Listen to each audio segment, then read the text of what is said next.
क्या चालू करते हैं? समास। समास में पहले दो चीज होती है, एक तो सामासिक और एक होता है समास विग्रह। समास विग्रह। सामासिक का मतलब होता है विभक्ति चिन्हों का लोप करना। बीच में जो विभक्ति चिन्ह आते हैं ना, उसको उनका लोप करना अथवा पदों को छोटा करना। आगे बात समझ में? जैसे लिखा था अपन ने रसोई घर, रसोई घर, ठीक है, ये हो गया सामासिक। क्या हो गया? सामासिक। अगर अपन इसका विग्रह करेंगे तो क्या करेंगे? रसोई के लिए घर। तो इसमें दो चीज होगी ना अपनी, एक तो सामासिक करना और एक समास विग्रह करना। आगे बात समझ में? दोनों चीज अलग अलग हैं। इसमें विभक्ति चिन्ह के लिए का क्या हो गया? लोप।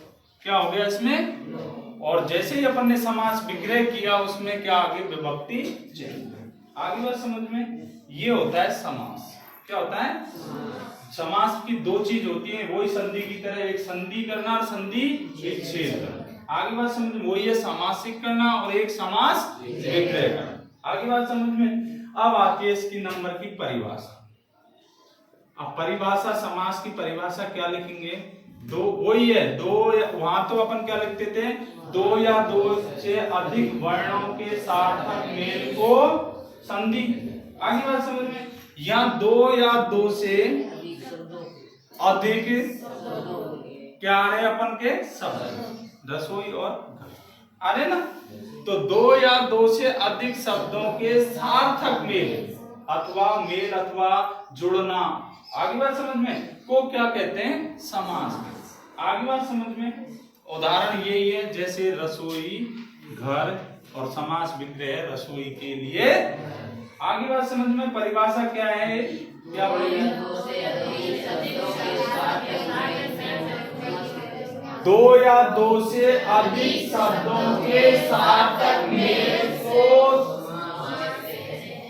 या मेल को या संयोग भी क्या आ सकता है? इसमें क्या आ सकता है? संयोग को क्या कहते हैं? समास कहते हैं। आगे बात समाज में मुख्य रूप से समास चार प्रकार के होते हैं। कितने प्रकार के होते हैं? परंतु समास और भी होते हैं। कितने होते हैं समास? 6। पूरे कितने होते हैं? लेकिन मुख्य रूप से कितने भाग किए गए हैं? 4। आगे बात समझ में? देखो, इसलिए कि है इसने 4 भेद क्यों किए? क्योंकि इसमें जिसमें दो 4 समास वो होते हैं जिसमें पहला अथवा दूसरा पद क्या होता है? प्रधान। 4 समासों में या तो पहला पद प्रधान होगा या दो समास में पहला पद भी प्रधान नहीं होता और दूसरा पद भी। आगे बात समझ में? ऐसे समास होते हैं। इसलिए कुल समास कितने प्रकार कितने होते हैं? प्रकार 6। आगे बात समझ में? कोई दिक्कत यहां तक? समास की परिभाषा, दो या दो से अधिक शब्दों के सार्थक मेल अथवा संयोग को समास कहते हैं। आगे बात समझ में? जैसे रसोई घर रसोई के लिए। आगे बात समझ में? समास 6 प्रकार के होते हैं। पहला अव्ययी भाव समास। कौन सा है? अव्ययी भाव समास।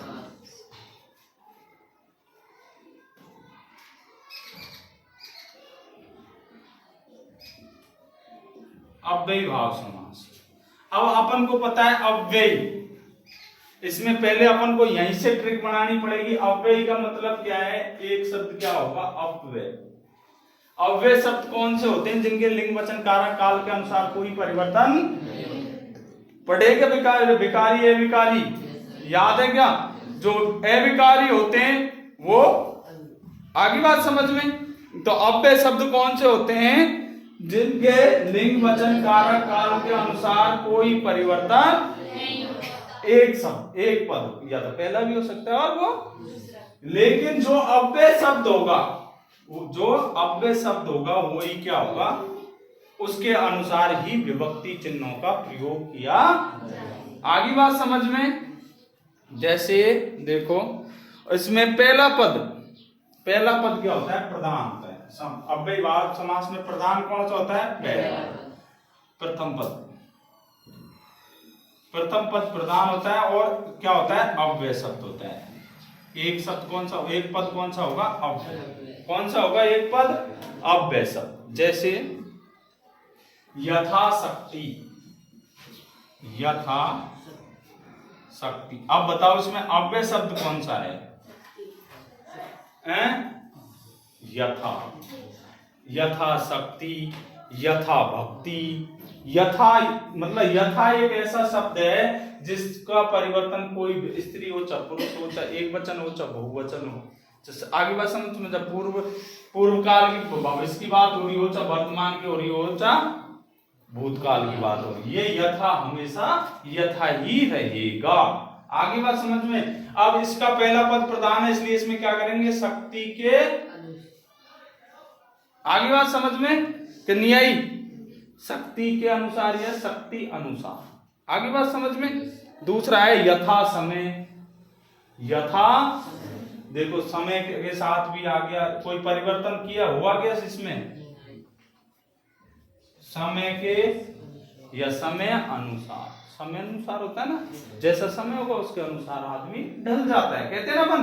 तो उसमें कोई परिवर्तन नहीं होता, इसलिए ये क्या है? अव्यय। और देखो यथा संभव। यथा जैसी उसकी संभावना है वैसी काम करेगा, या जैसा जैसा संभव हो। भाई उस पर जैसे आप मैं कहूं कि श्रवण 25 किलो वजन उठा ले, तो कौन उठा? उसकी शक्ति नहीं उतनी नहीं है ना, तो शक्ति के। आगे बात समझ में। हर क्षण, हर क्षण। इसमें कौन सा वो अव्यय शब्द कौन सा है बताओ? हर। कौन सा है? हर हमेशा किसी के साथ आ सकता है। आगे बात समझ में। तो ये रहेगा हर, ठीक है, इसके रूप में कोई परिवर्तन नहीं होगा। आगे बात समझ में। तो पहला पद अव्ययीभाव समास में पहला पद क्या होता है? प्रधान। कौन सा होता है? पहला पद क्या होता है? प्रधान। तो मतलब जो भी विभक्ति चिन्ह आएंगे वो किसके अनुसार आएंगे? और एक इंपॉर्टेंट बात क्या है, वो क्या रहेगा? अव्यय शब्द। क्या रहेगा? जैसे प्रतिदिन, प्रति। अब इसमें कौन सा हुआ है बताओ? प्रति। अब इसमें दिन लगा दो, क्षण लगा दो, पूरे दिन की बात करेंगे। प्रति क्षण, एक एक क्षण, प्रतिदिन, एक एक। आगे बात समझ में। और जैसे आजन्मा, तो आ क्या हो गया? आजन्म। तो ये क्या हो गया? क्या हो गया? अव्यय शब्द। आगे बात समझ में। तो इसकी परिभाषा क्या बढ़ाएंगे? अव्ययीभाव समास में पहला पद प्रधान होता है तथा एक पद कौन सा होता है? अव्यय। जिस अव्यय शब्द वे होते हैं जिनके लिंग वचन कारक काल के अनुसार कोई परिवर्तन नहीं। आगे बात समझ में। क्लियर? कोई दिक्कत किसी को? दोबारा बताऊं? नहीं? चलो, तो दूसरा समास आता है अपना तत्पुरुष समास। कौन सा? तत्पुरुष समास। इसलिए बता रहा हूं मैं पहले क्योंकि अपन ने ये पढ़ लिए हैं। आगे बात समझ में। तत्पुरुष में कौन से होते हैं? जो जितने भी अपने क्या होते हैं? कारक। कारक में प्रथम कारक और अंतिम कारक को छोड़कर बाकी के 6 कारक इसमें काम में आते हैं। उतने ही प्रकार के होते हैं तत्पुरुष। कर्ता और संबोधन को छोड़कर, कर्ता और संबोधन को छोड़कर जितने भी अपने क्या है? कारक, उतने प्रकार का क्या होता है? तत्पुरुष समास। जिसमें जिस विभक्ति चिन्ह का प्रयोग होगा वह उसी प्रकार का कार्य हो जाएगा तत्पुरुष समास। आगे बात समझ में। कर्ता और संबोधन को छोड़कर 8 प्रकार के थे ना कारक, अपन ने 8 प्रकार के पढ़े। कर्ता ने कर्म को करण से, संप्रदान के लिए अपादान से अलग होने के संबंध का के की अधिकरण में पर संबोधन है। अरे पढ़े? उसमें कर्ता और संबोधन को छोड़कर 6 प्रकार, 8 प्रकार के हुए। तो 6 प्रकार को 2 प्रकार को छोड़कर 6 प्रकार के तत्पुरुष समास जिसमें जिस विभक्ति चिन्ह भी बताए ना, है ना, तो जिस विभक्ति चिन्ह का प्रयोग होगा, आगे बात समझ में, जिस विभक्ति चिन्ह का प्रयोग होगा उसी प्रकार का तत्पुरुष समास। तो इसकी परिभाषा क्या बनेगी बताओ, बताओ। तत्पुरुष समास में प्रथम पद गौण और दूसरा पद क्या होता है, प्रधान होता है। कौन सा होता है, आगे बात समझ में। तथा बोलो बोलो बोलो, शाबाश। इसमें कारक के विभक्ति चिन्ह, यही तो पढ़ रहे अपन, कारक के विभक्ति चिन्हों का लोप हो जाता है, ये परिभाषा है। तत्पुरुष समास में प्रथम पद गौण तथा द्वितीय पद प्रधान होता है तथा विभक्ति चिन्ह, कारक के विभक्ति चिन्हों का लोप हो जाता है, उसे तत्पुरुष समास। तत्पुरुष समास 6 प्रकार के, कितने प्रकार के होते हैं, आगे बात समझ में। जैसे ग्रामगत, दूसरा पद प्रधान होता है तो विभक्ति चिन्ह किसके अनुसार आएगा, तो गाम को गत यानी जाना, गाम को गत। दूसरा उदाहरण है, ये मैं बता रहा हूं तुमको, कर्म तत्पुरुष, तो कर्म का विभक्ति चिन्ह क्या होता है, को, कर्ता ने कर्म को। इसके 6 प्रकार है, वो सारे विभक्ति चिन्ह आएंगे, ठीक है। पहला है कर्ता ने, तो इसको अपन छोड़ देंगे। दूसरा कर्ता ने कर्म को, तो कर्म का विभक्ति चिन्ह क्या है, को। अगर उस समास में को का लोप हो रहा है, किसका लोप हो रहा है, को का लोप हो रहा है, तो वह कौन सा समास है, कर्म तत्पुरुष समास। आगे बात समझ में। जैसे पद प्राप्त,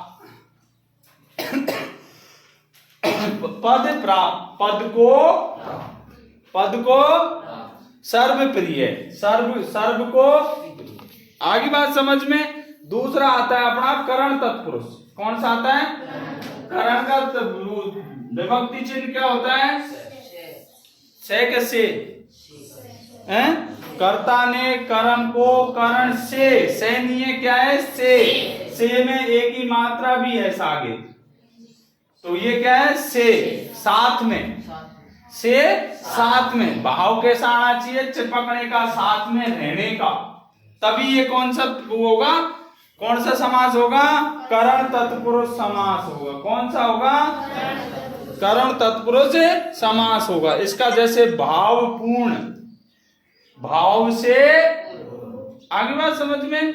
दूसरा उदाहरण है हस्तलिखित, हाथ से, जब तक लिखेंगे, जब तक हाथ से ही लिखेंगे, आगे बात समझ में, तो चिपक रहा है ना वो। देखो बाढ़ पीड़ित, बाढ़ से, जब तक बाढ़ आई जनता पीड़ित रही, बाढ़ गई जनता बच गई, तो आगे बात समझ में, चिपकने का भाव हो रहा है ना, तो ये कौन सा हो गया, करण, करण तत्पुरुष। आगे बात समझ में।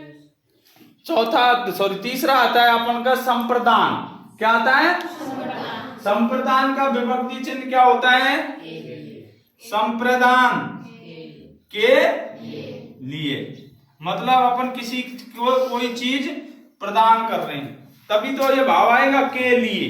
आगे बात समझ में। ये किसका विभक्ति चिन्ह है, संप्रदान।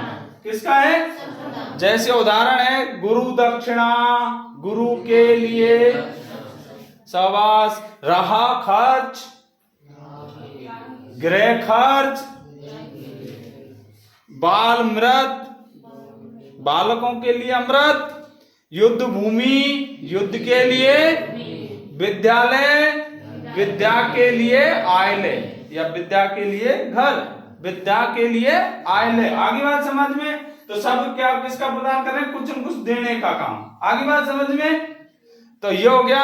अगला आता है अपादान। क्या आता है, अपादान का विभक्ति चिन्ह क्या होता है, अपादान से कैसा भाव होना चाहिए, अलग का। ये मैंने पहले भी पढ़ा दिए थे तुमको, ठीक है ना। तो अलग का भाव होना चाहिए। तो जैसे दे क्या है, देश निकाला, देश से निकाल रहा है, भाई चिपक रहा है या अलग हो गया, अलग हो गया ने, ठीक है। बंधन मुक्त, बंधन शाबाश। और है पथ भ्रष्ट, पथ से भ्रष्ट, पथ से भूल गया वो, ठीक है। या ऋण मुक्त, अलग होने का भाव आ रहा है, तो ये कौन सा हो गया, अपादान तत्पुरुष से। आगे बात समझ में, कोई दिक्कत किसी को। तो अगला आता है अपना संबंध। क्या आता है, संबंध। संबंध का विभक्ति चिन्ह क्या होता है, का, के, की, रे।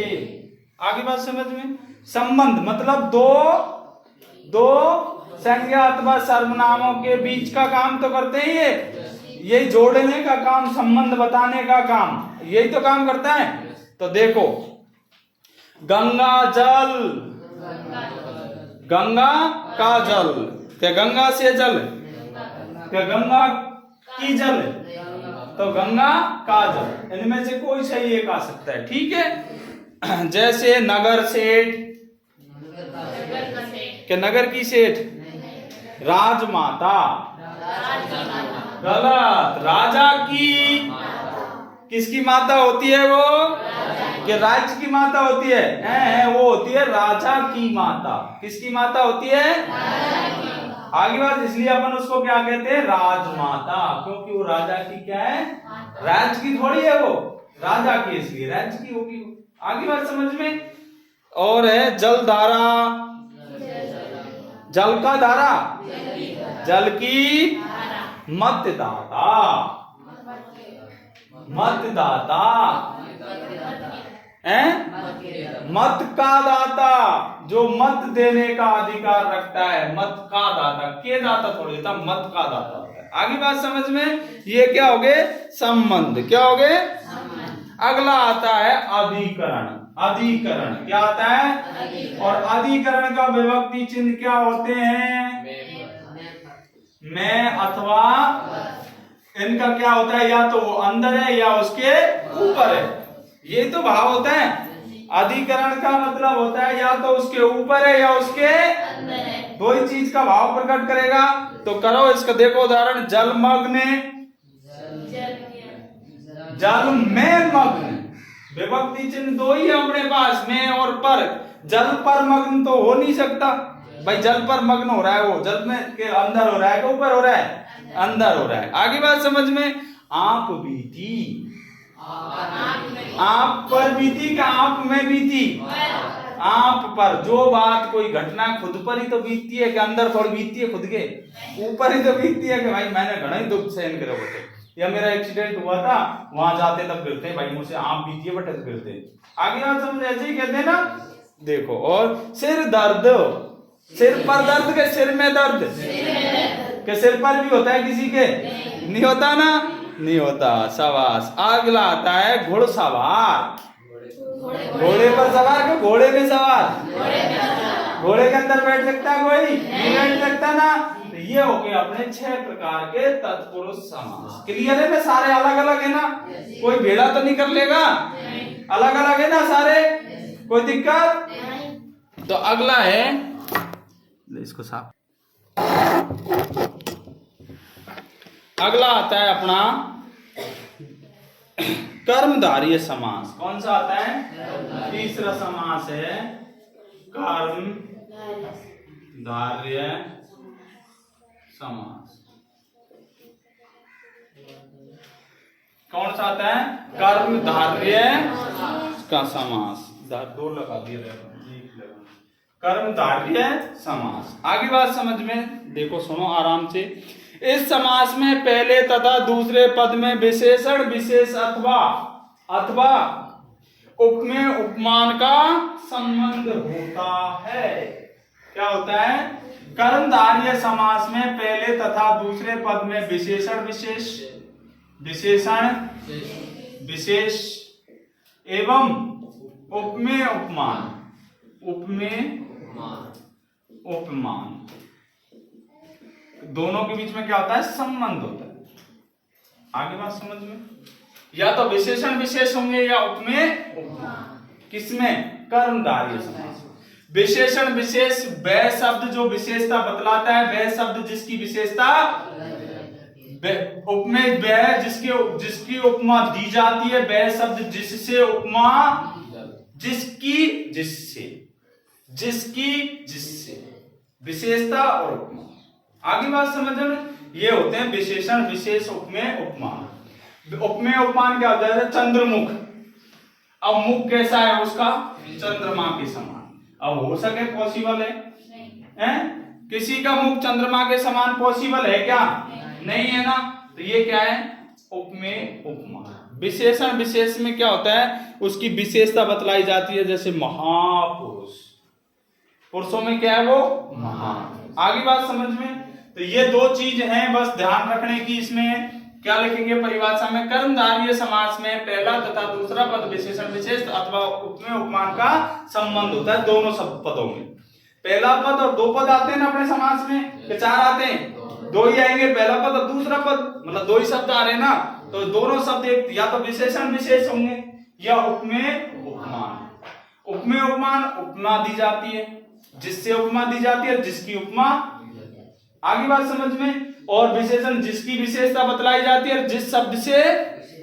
आगे बात समझ में, दो ही शब्द आएंगे। क्लियर? अब उसके उदाहरण देखो, जैसे पहले देख लो पीतांबर। इसका उदाहरण क्या है? पीतांबर। विशेषण विशेष का पीला अंबर है, किसका? जिसका। आगे बात समझ में, पीला है अंबर, पीला है जो अंबर। पहला पीला और अंबर यानी वस्त्र, दो ही पद है, तो पीला है अंबर। आगे बात समझ में, पीला है जो अंबर। कोई दिक्कत? विशेषता विशेष, विशेषण विशेष हो गए। विशेषता बतला दी, पीला है, किसकी है? अंबर की। ठीक है। दूसरा शब्द है प्राण प्रिय। प्राण प्रिय है, प्राणों से, या प्राण है जो प्रिय। भाई प्राण क्या है? पहला प्राण है वो प्रिय, प्राण है जो प्रिय। आगे बात समझ में, कोई दिक्कत किसी को? और देखो अब मैं उपमा उपमेय उपमान के उदाहरण बताता हूं। चंद्रबदन। चंद्र बताओ, चंद्रबदन कैसे करोगे? समास विग्रह करो। चंद्रबदन, बदन यान होता है शरीर। बदन यान क्या होता है? शरीर। तो शरीर कैसा है? होता है किसी का तो गोल होता है, किसी कोई गोल शरीर वाला, लेकिन उसकी क्या बताई गई है? उपमा दी गई है। क्या दी गई है? उपमा, कि उसका शरीर कैसा है? तो चंद्रमा के समान बदन। चंद्र बदन क्या है? चंद्र बदन। चंद्रमा के समान क्या है? उसका बदन है, शरीर है। आगे बात समझ में, और उदाहरण देखो। कमल नयन। कमल नयन, कमल है के जैसे हैं नैन, या कमल है नैन जिसके। होते हैं क्या कमल जैसे नैन किसके? लेकिन ये तो यहां होते हैं। ठीक है, कमल के समान नैन। आगे बात समझ में, कमल के समान नैन। आगे बात समझ में, तो विशेषण हो गया और विशेष हो गया। ओके, सॉरी, उपमेय उपमान। कमल से विशेषता दी जा रही है, किसकी दी जा रही है? नैन। आगे बात समझ में, मतलब कि नैन को किसके बराबर बताया जा रहा है? कमल के। आगे बात समझ में, और देखो मृग नैनी। मृग नैनी, मृग नैनी। मृग यानी होता है हिरण, नैन यानी होता है आंख। हिरणी जैसी आंखों, हिरण जैसी आंख, यहां इतना ही करना है। हिरण जैसी आंखें कैसी हैं? कैसी हैं? आगे बात समझ में, इसमें नैन नहीं है तो नेत्र वाली, महिला के लिए कर रहे हैं अपन, इसलिए क्या है? नेत्र वाली। आगे बात समझ में, कोई दिक्कत किसी को? तो सब क्लियर है। यहाँ पे कर्मधारय समास। कर्मधारय समास में दोनों पद क्या होते हैं? विशेषण विशेष अथवा उपमेय उपमान होते हैं। उदाहरण आपके सामने, चंद्रबदन, संभोर, पीतांबर, प्राण प्रिय, कमल नैन, मृग नैनी। कोई दिक्कत? आराम से कर लोगे। देखो अब आता है चौथा, दिगु समास। कौन सा आता है चौथा?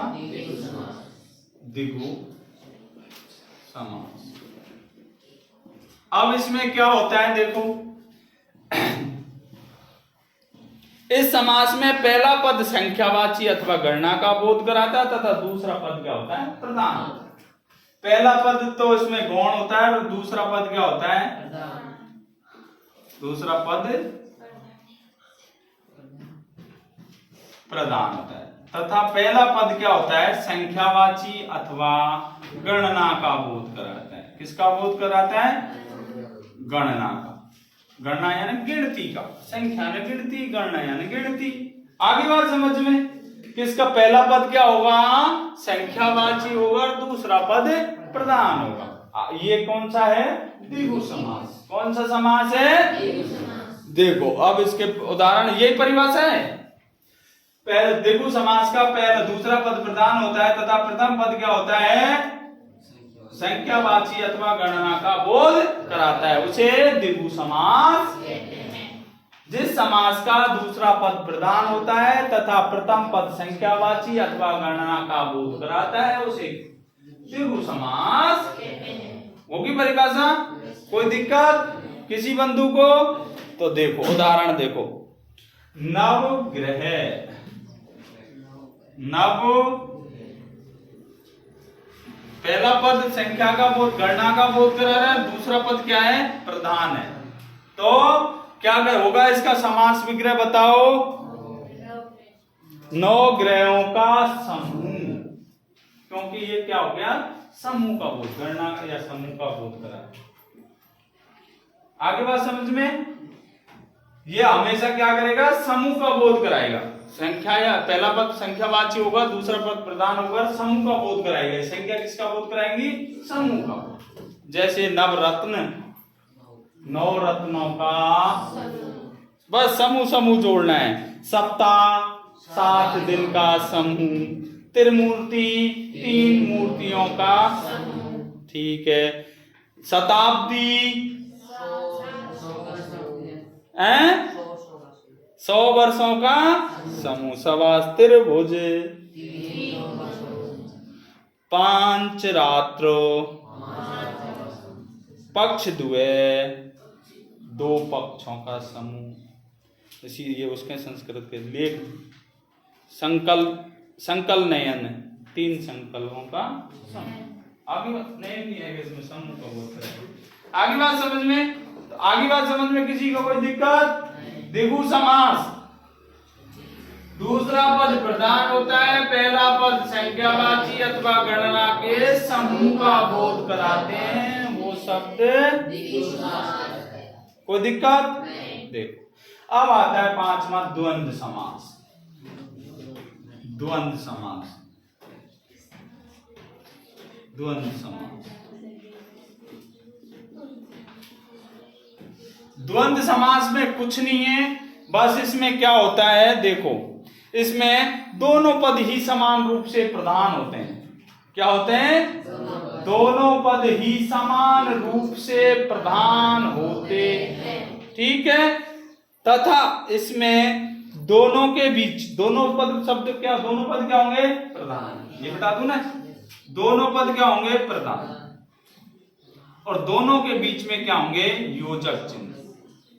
भाई दोनों प्रधान होंगे तो सिर्फ क्या करेंगे? योजकों का काम, वो भी और या, और अथवा या। बस हो गया, हो गया। ये देखो इस समाज में दोनों पद समान रूप से प्रधान होते हैं, इसके दोनों पद योजक चिन्हों से जुड़े होते हैं। और वो योजक चिन्ह क्या है? और अथवा या एवं भी आता है कहीं कहीं, लेकिन एवं का कम उपयोग होता है। और अथवा या, और अथवा या। अब देखो, दिन रात, सीताराम, दाल रोटी, माता पिता, आयात निर्यात, लाभ हानि, लाभ या, ये ध्यान रखना है बस। आना जाना, आना और जाना, आना और जाना, ये उसके उदाहरण। मतलब दोनों पद समान रूप से प्रधान है, बीच में योजक चिन्हों से जुड़े होंगे और योजक चिन्ह भी होंगे। वो कौन से होंगे? और, अथवा, या। कोई दिक्कत नहीं? पहचान लोगे समास को? समास विग्रह कर लोगे? कोई दिक्कत? अब आता है अपना सबसे इंपॉर्टेंट और अंतिम समास। कौन सा है वो? बहुब्रीहि समास। कौन सा है? बहुब्रीहि समास। अपन ने दो भागों में बांटे थे इसको, बांटे थे कि नहीं बांटे थे? एक तो पढ़े थे अपन ने मुख्य रूप से कितने प्रकार के? 4, जिसमें पहला पद अथवा दूसरा पद प्रधान होता था। पढ़े ना? और 2 समास ऐसे होते हैं जिसमें कोई पद प्रधान या समान रूप से प्रधान। अभी एक पढ़ा था द्वंद्व समास, जिसमें दोनों पद क्या होते हैं? और अंतिम समास क्या पढ़ा था आपने? बहुब्रीहि समास। पढ़ा नहीं, पढ़ रहे। इसमें क्या होगा कि दोनों ही पद क्या होंगे? गौण होंगे। दोनों पद गौण होंगे तथा तीसरा पद क्या होगा? प्रधान। मतलब ये दोनों पदों की बात नहीं होकर अन्य अर्थ प्रकट करेंगे। मतलब और ही शब्द निकलकर आएगा या और ही अर्थ निकलकर आएगा। ये होगा बहुब्रीहि समास। सुनो एक बार, जिस समास में पूर्व पद और उत्तर पद दोनों ही पद, प्रथम पद और द्वितीय पद दोनों ही पद क्या होंगे? गौण होंगे। ठीक है। और अन्य पद की क्या होगी? प्रधानता। अन्य पद की क्या होगी? प्रधानता। आगे बात समझ में? इसलिए इसको क्या नाम दिया गया? बहुब्रीहि। आगे बात समझ में? तो देखो अब पढ़ते हैं, अपन उदाहरण करते हैं। देखो, घनश्याम,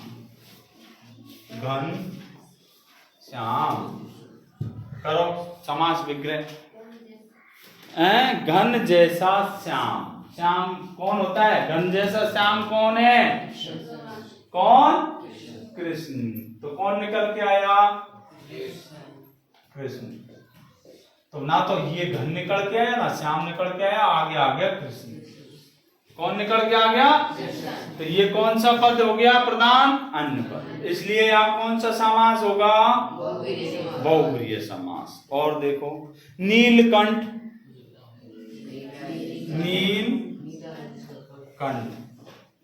अब देखो यहां अपन को 2 बातें। एक अपन ने पढ़ा था विशेषण विशेष, पढ़े थे क्या अपन ने? तो यहाँ पे उपमेय उपमान या अथवा विशेषण विशेष नहीं हो रहे क्या? कंठ कैसा है? नीला। तो यहां जब 2 समास आ जाए, जब 2 समास का अपन को एहसास हो रहा हो और उदाहरण में बहुब्रीहि हो, मतलब जो अपन के उत्तर में क्या हो?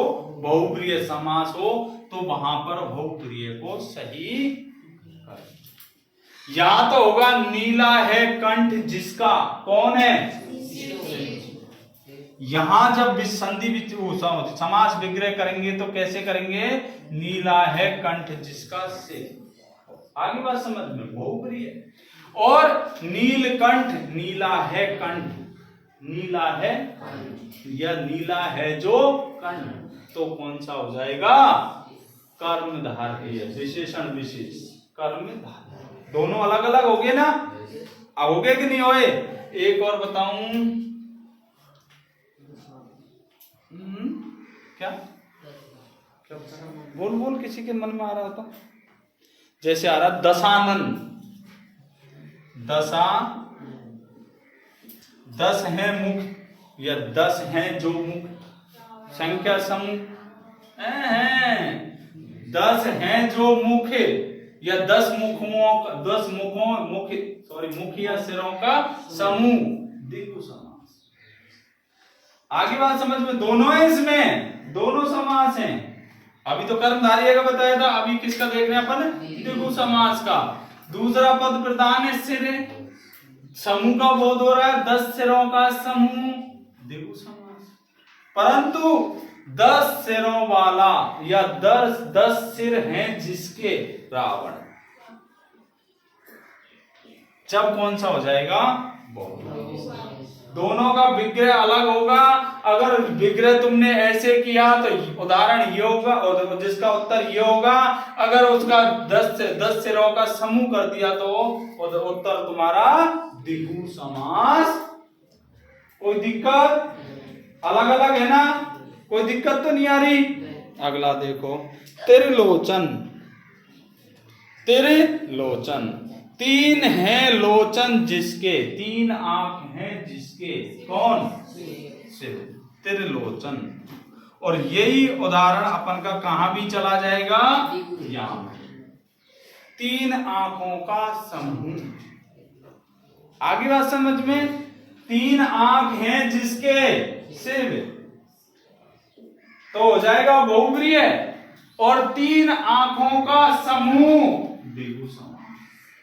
आगे बात समझ में, इसलिए बहुप्रियों को, बहुप्रिय समास को समासों का राजा कहा जाता है।